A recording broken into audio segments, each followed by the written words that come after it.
Well, this is Christian with Barking Dog Studios, and for this video I'm going to go through the cleaning and prepping that I do for the miniatures before I prime them. And for this particular video, we're going to be looking at these guys from Gripping Beast, Pagan Militia.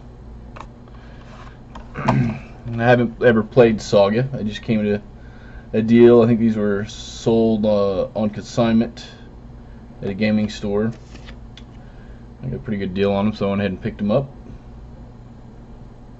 They look like they'd be a fun warband to paint, and I am kind of curious about Saga. The miniatures actually look pretty good. There's going to be a little bit of cleanup on the bases here to get them to sit flush on these discs that came with them. One side of the disc is textured, which will help with gluing and basing, and the other side's smooth. And they've got some flash on them too that will need to be cleaned up. Mold lines don't really look too bad. There's one there that'll need to be filed down. But all in all, they're actually pretty nice sculpts. And some of the weapons that will need to be glued on.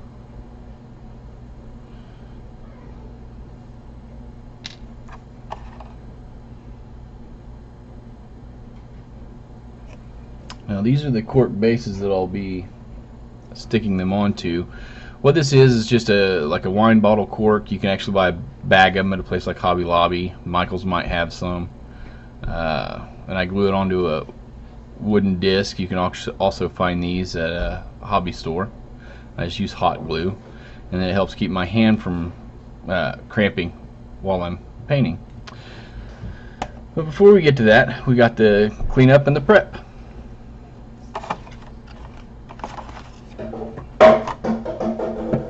I like to use isopropyl alcohol. This bottle says 70%, but actually what I do is I buy a bigger bottle that's closer to, I think, like 90%, and I just fill this one up as I go, just because it's handier to have here at the desk. It's a little more manageable for squirting. And this is literally what I do. I just kind of pull everything into a pile, because some of these, when they come out of the mold, they'll still have mold release on them, or maybe some slight oil or film from their production.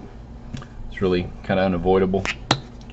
And I just douse them, give them a thorough little drenching in isopropyl alcohol, and I have this old teeth brush. I just give them a good scrubbing. Get it in there, get into all their little nooks and crannies.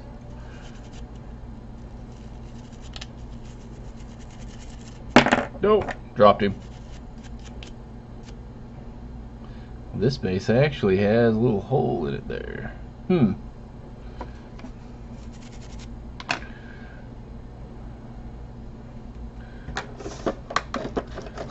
Here's some jeweler's files that I'll be using. I think I actually got these from a hobby gaming store, but they're actually privateer press files.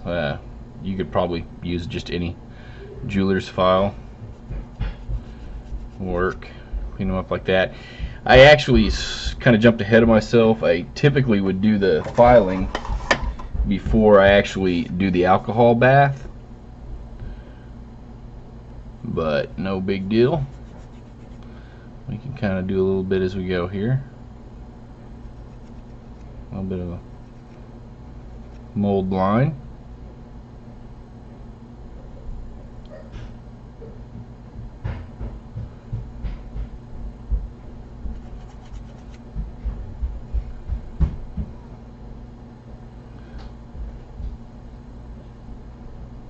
He's actually not too bad.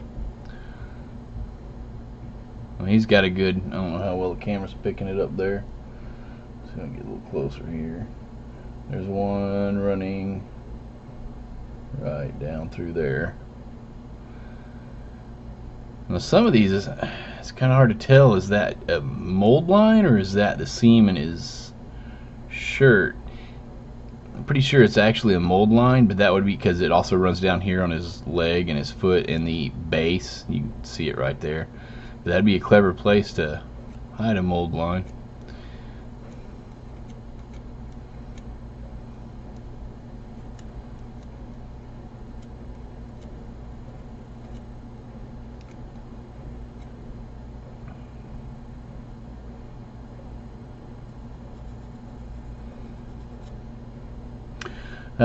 When I get a little closer to the painting part of the video, I'll go more into the color scheme, but I did a little bit of research before I popped these guys open and started looking at color schemes of the way these people used to dress back around the 14th century. And there's a lot of good images for that. There's a lot of reenactment. There's other miniatures that people have painted.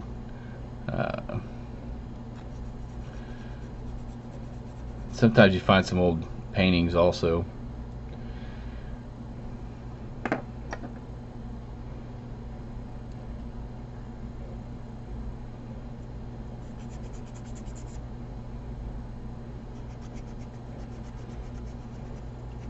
I'm shaking the camera when I do it with my arms rested right there.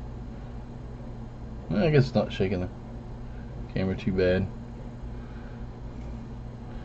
Being new to this, it took me a little while to figure out the manual focus, and then once I got it figured out, I was like, hey, that was really easy. And a little bit of a mold line right there.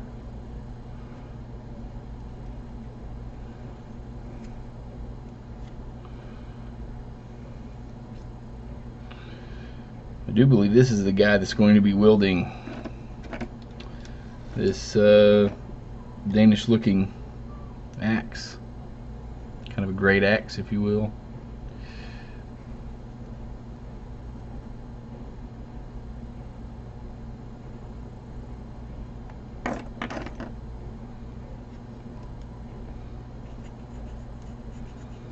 Yeah, for the color schemes, I found some images that I really liked, and I've got a reference folder that I use. I just kind of save a couple of pictures in there, and I'll pull them up later when I actually go to paint. And over here to my left, I have my monitor. I just kind of look over there and paint the colors that I like. I have the image pulled up.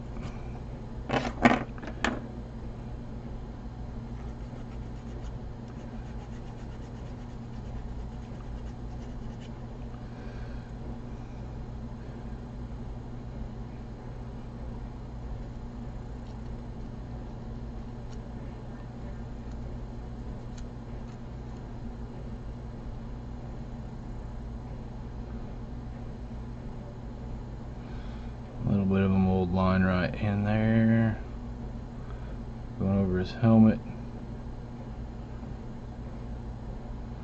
I actually did pretty good at tucking these mold lines in places that aren't too won't disrupt the aesthetic of the miniature once it's painted. You can't get them all filed down good. Although, it helps if you have one of these to file them down.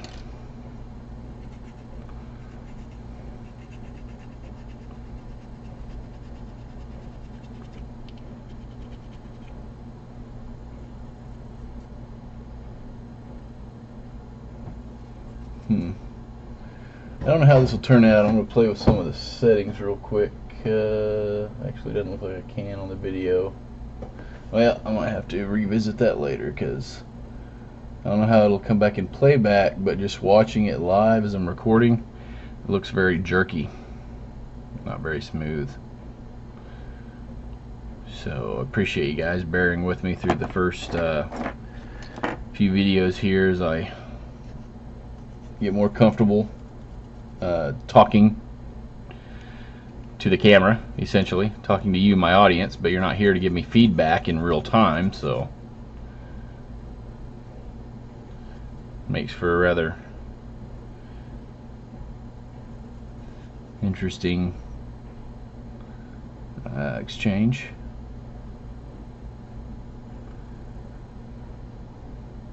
I really like the gambeson. This is one of the things I like about a lot of miniatures when they look more historical like this and less fantasy. You know, a lot of fantasy miniatures tend to have kind of leather armor, which was actually pretty non-existent back in the day. Instead, they relied a lot on gambesons, which are generally made out of linen, I believe, and chainmail. And of course, if you had money, if you were a noble or a knight, you could actually afford plate mail.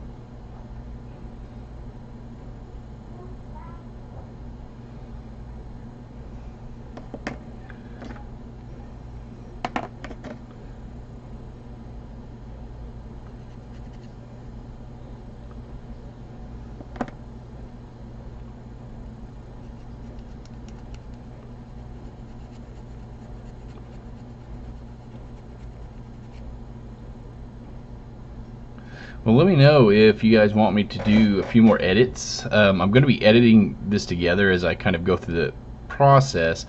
Like once I get done with a little bit of the cleanup, I'll probably stop recording, get set up for showing how I base them and how I'll go about sticking them on the holders that I used.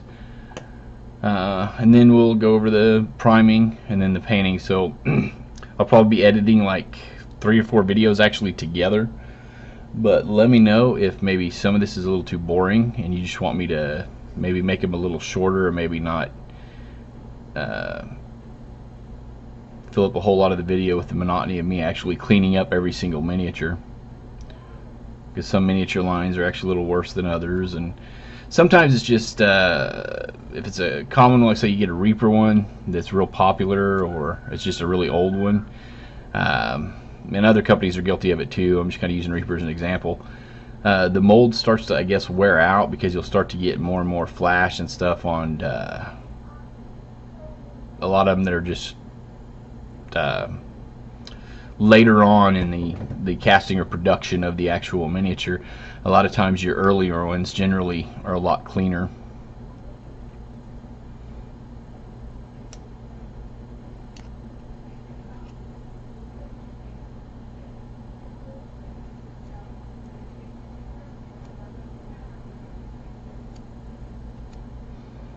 I really don't mind cleaning up minis too much. It's kind of meditative.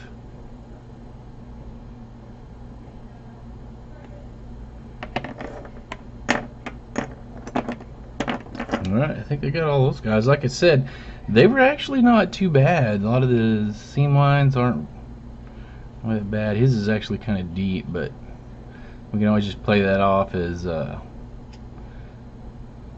seam in his clothes, especially if we can knock out where the line continues into the shoe and the base.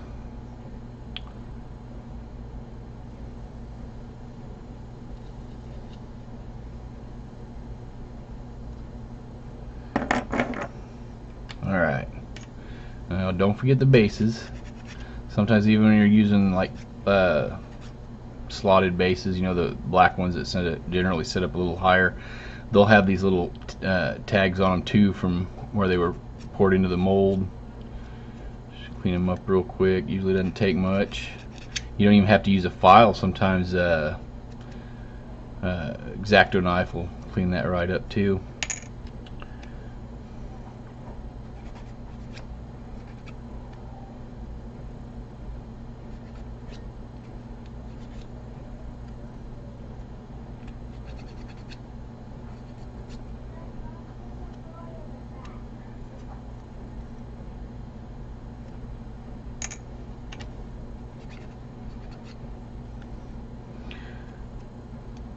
So where this will be posted on YouTube, and I think I'll throw it up on Facebook. Go ahead and post in the comments. Let me know what miniatures you're working on. Generally, I watch videos like the one I'm making now while I'm painting my miniatures. So let me know who you guys follow and who you like to watch paint miniatures. Let me know what kind of games you're into. I've tried getting into 40K. Honestly, I just don't really have the desire to. But I am very interested in a lot of skirmish games like Frostgrave, and I think would like to check out Saga sometime. I actually have a book for Frostgrave. And that's one of the videos I'm going to do next. Is I have some miniatures from Redbox Games that I'm going to put together a couple of war bands. I think try to talk my oldest son, who's 9, into learning Frostgrave with me.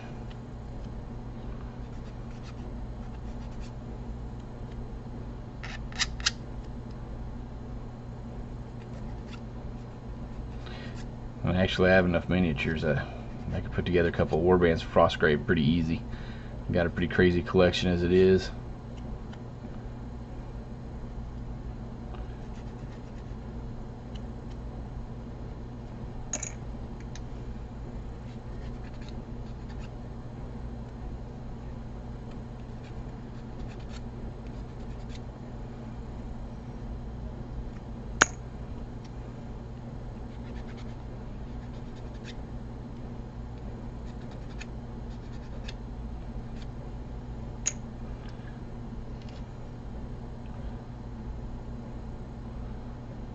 See, even the spear has a little bit of a seam line on it.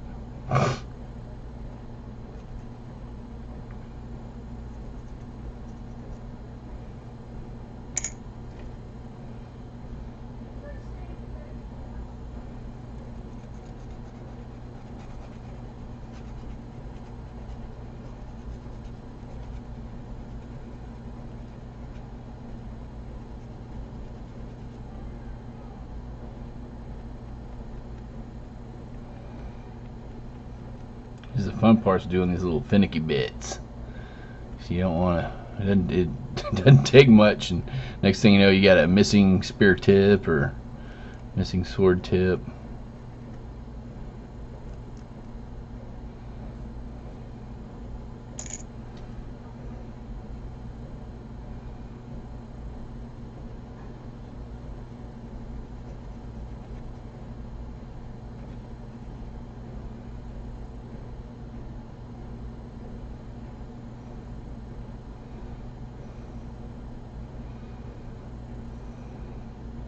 Well, for little finicky bits, I must say these are actually pretty stout. I've had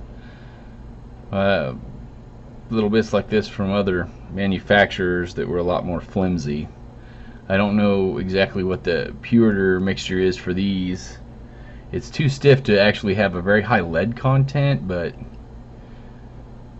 I'm actually pleased. I'm actually a little bit surprised by the quality, I guess. I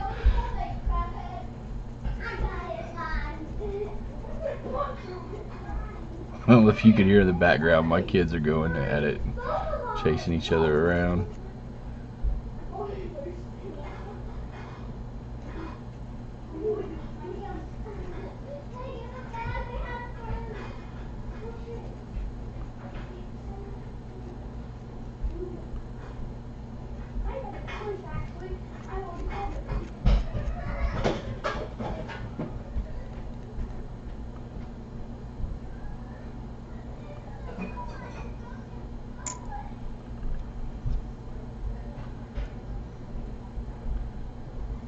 Yeah, see, this one's actually looks pretty good. I don't even think I'm gonna have to do anything with it, which is really rare because generally, yeah, there might be a hair of one there. It's not very detectable though. But just about any other manufacturer, when it comes to axes, you almost always have a pretty, I don't want to say gnarly. That's a bit of an exaggeration. We usually have a pretty good mold line right there. But these are actually in pretty good shape.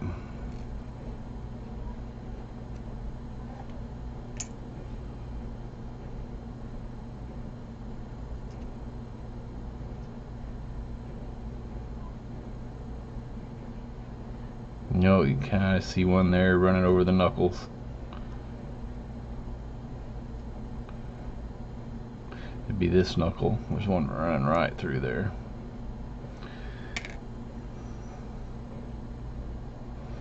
They're not super noticeable right now, but the real tattletale when it comes to picking up the mold lines is after you prime it. And then a lot of mold lines that you might not see otherwise you'll be able to detect. And there's no harm in, if they're really bad and they bother you, just go ahead and file them down and just re-primer that area. It's not that big of a deal. But I'm not going for super professional display quality here. I'm going more for just a good tabletop standard, which that's something I haven't really addressed yet, but this is only my second video. There are different takes on what a tabletop standard is.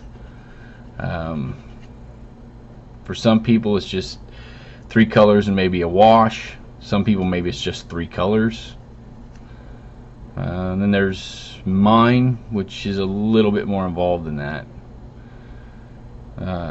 Most of the time, not all of the time, but most of it.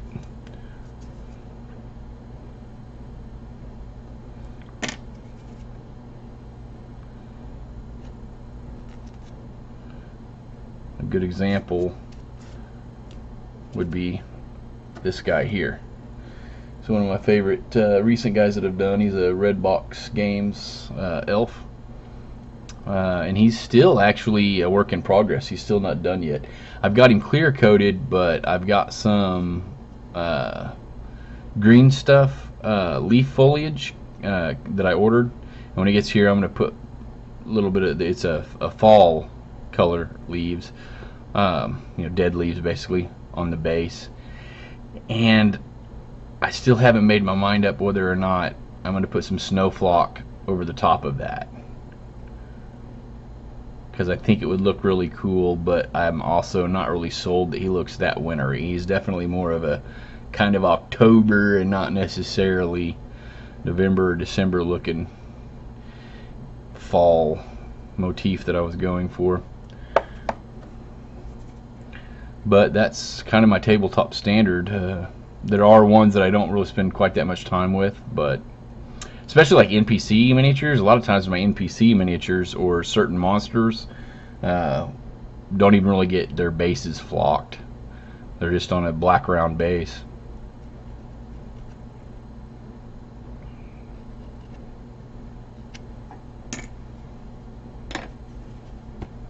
Alright, whoa, whoa, whoa, this nice looking sword here. Wow, look at this.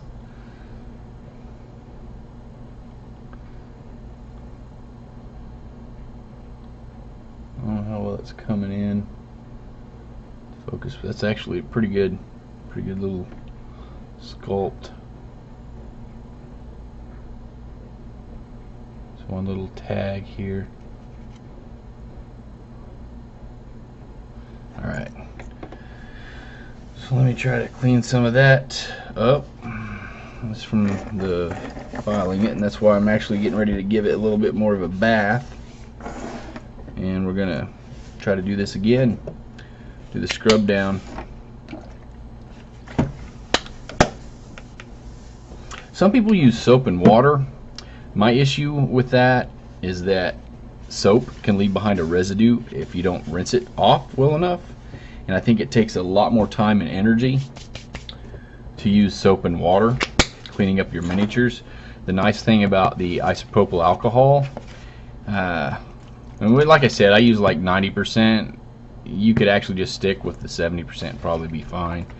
But it evaporates. You don't have to worry about it leaving behind a residue. And it's not toxic. It's not gonna, well, I say that, I'm not a doctor, I'm not an allergen specialist, but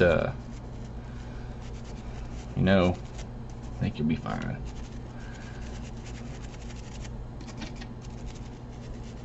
When I go like this, there's basically a puddle. I don't know. Yeah, you can see it on the camera pretty good. I'm just kind of getting the bristles wet. Looks like we're at the 24 mark already. 24 minutes.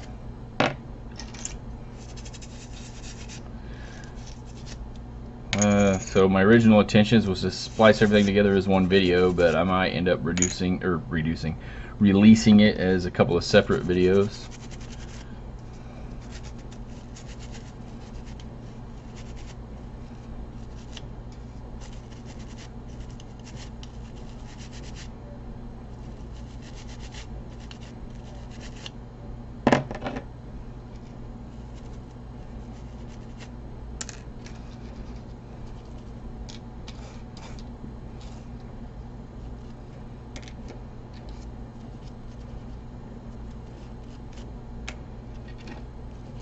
So what method do you guys and gals like for your cleaning up your miniatures?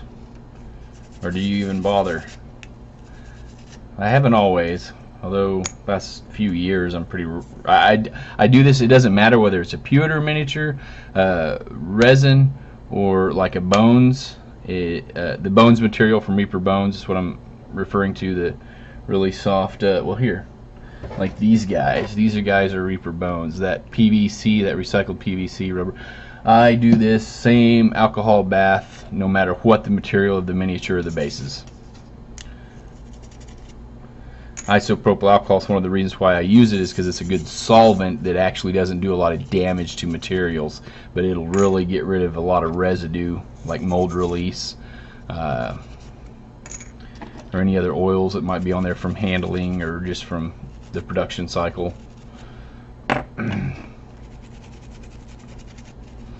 Yeah, let me know in the comments section if you have a preferred method for cleaning your miniatures.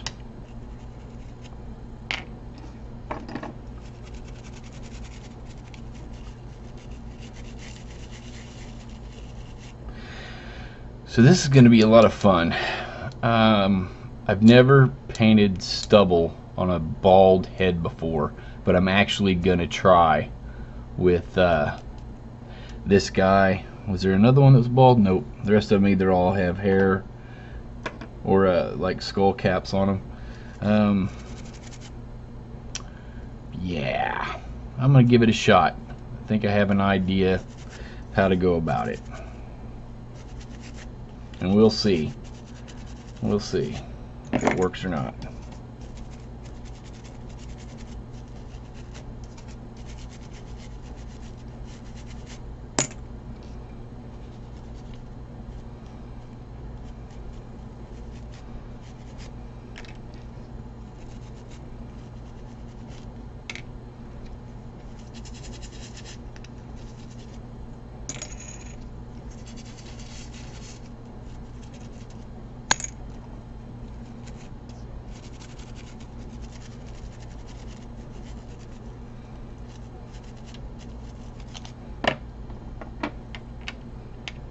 To make sure I get in a little nook real good, because mold release in there, because mold release will not only affect whether the primer or paint adhere to it, but it will also affect how the glue, whether you're using super glue or some kind of epoxy like milliput or green stuff.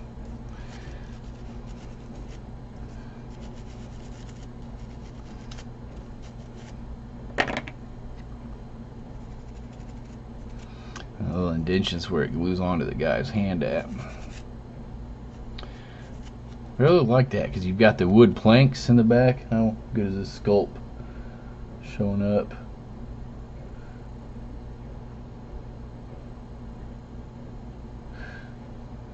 You got your wood sculpts, and then you got your fabric stretched over and glued to the top of it. So, and then your boss, which is where later on, I think in some cultures in Europe, it's where the buckler came from, was just that boss right there. You got a small shield.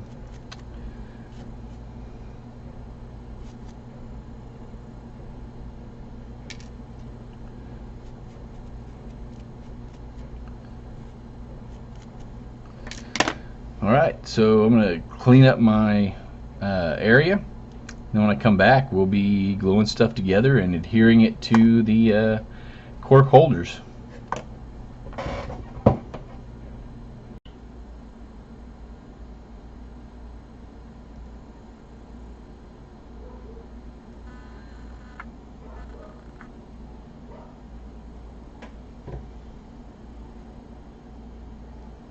Pardon me guys, I'm just resetting the manual focus. I'm going to adjust it a little bit.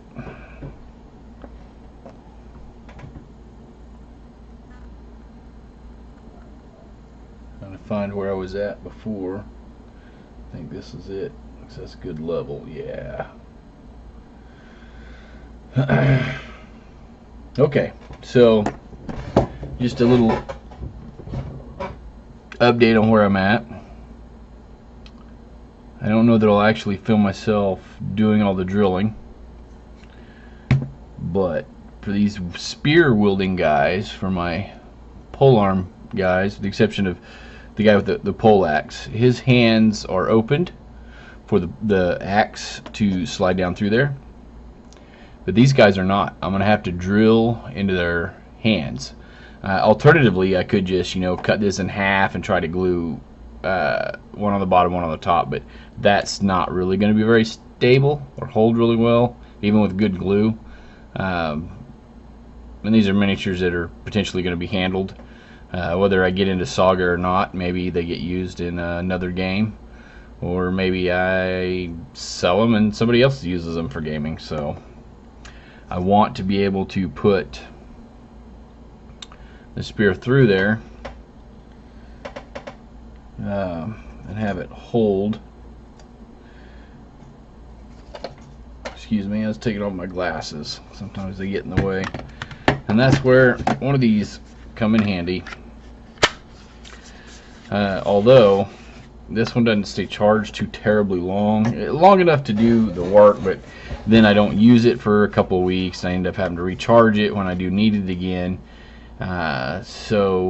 And a lot of times I don't think of charging it ahead of time, so it's like I get ready to use it and it's like not charged, and then I got to put off what I'm doing or bust out with the old manual version and use this pin vise. Somewhere I've got another one. I don't know where it's at. Let me look over here. No, I generally don't know where my other... Oh, here it is.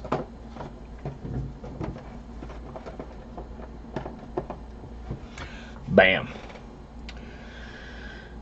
So yeah, those are both roughly the same size drill bit, which is actually pretty common for these miniatures that are 28 to 30 millimeter. If you look, the drill bit's pretty much the same size as the shaft for the spear.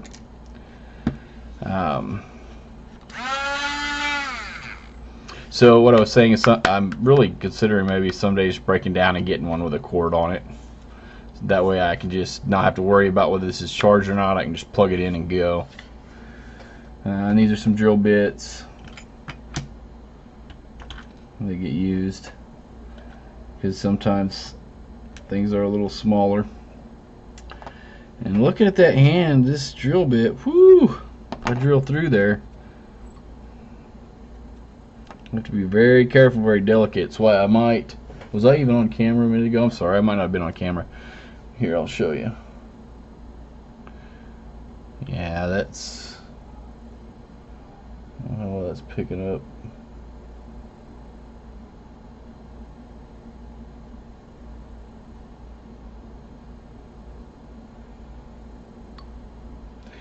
Yeah, let me see.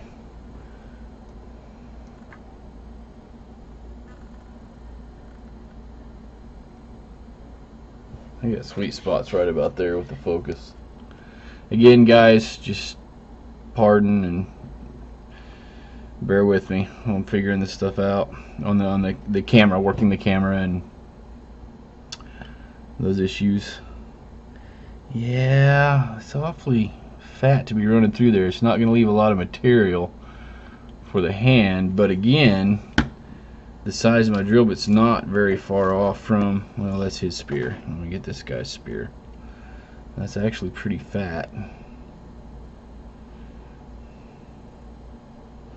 I could always start smaller and go up, which is what I might be doing.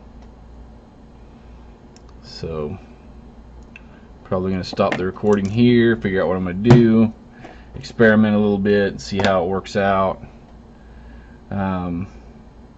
A good rule of thumb while I'm thinking about it, and I'll go ahead and share this with you, even if I'm planning on using the Dremel, a lot of times with my hand I'll actually start, because you have a little bit more control, and you go like that, and it really only takes a few twists. And I don't know if you can see, let me look at the camera here.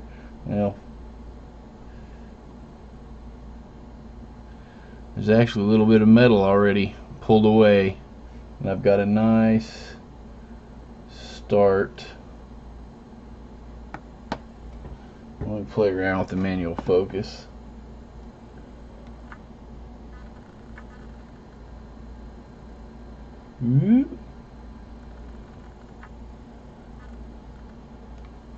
Oh, almost had it, guys, right there. How's that? How's that looking? If you can see, there's a little indention that I made in his hand.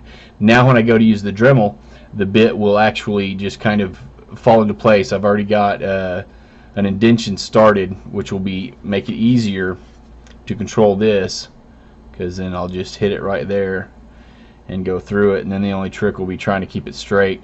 But I think I am going to go ahead and reduce this down. I think I got one that might be slightly smaller, and I might try it first. If nothing else, I can always just drill the pilot hole with this really small one I have here. I don't know, it's pretty close.